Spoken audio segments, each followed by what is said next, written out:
C'est en glissant d'une roche que Maïté Vien est tombé à l'eau le 21 mai 2017.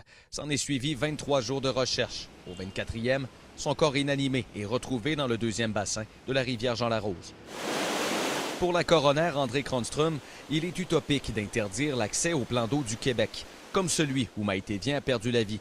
Elle recommande au Mont-Sainte-Anne et à la Société de sauvetage du Québec d'unir leurs forces afin de sensibiliser la population au danger de l'eau vive à proximité de la rivière. Au Québec, c'est 41 de nos noyades arrivent en rivière. C'est pour ça que nous, on dit que ça doit aussi passer par l'éducation. Et on ne pourra pas ceinturer, on ne pourra pas rendre inaccessibles toutes les rivières québécoises, bien au contraire. Et c'est pour ça qu'on travaille sur le guide d'aménagement et de mettre en place une campagne de sensibilisation. Le site étant fréquenté en dehors de ses heures d'ouverture, il serait également judicieux, selon la coroner, d'envisager une façon d'en limiter l'accès lorsqu'il est fermé ou lors de crues importantes, de mettre l'accent sur les dangers liés à la rivière plutôt que d'ériger une clôture. Lorsque les gens veulent s'y aventurer, mais là, il faut leur faire prendre conscience qu'il y a des risques qui sont associés parce que la rivière, elle est continuellement changeante. Des recommandations qui trouvent écho auprès de cet amateur de plein air. En général, on peut très bien gérer les risques, surtout quand on fait des sorties accompagnées par des professionnels.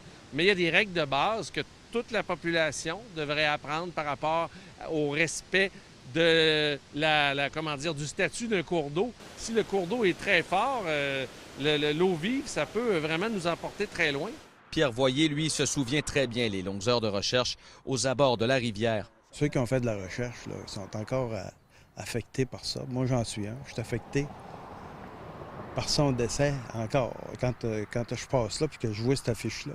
Depuis les tristes événements, l'administration du Mont-Sainte-Anne a positionné des affiches entourant la sécurité de la rivière Jean-Larose sur le chemin menant à la plaque commémorative de Maïté Vien. Le nouveau directeur général, Maxime Cretin, avec qui nous avons parlé au téléphone, s'est engagé à suivre les recommandations de la coroner et de travailler en collaboration avec la Société de sauvetage du Québec. Pierre-Antoine Gosselin, TVA Nouvelles, au Mont-Sainte-Anne.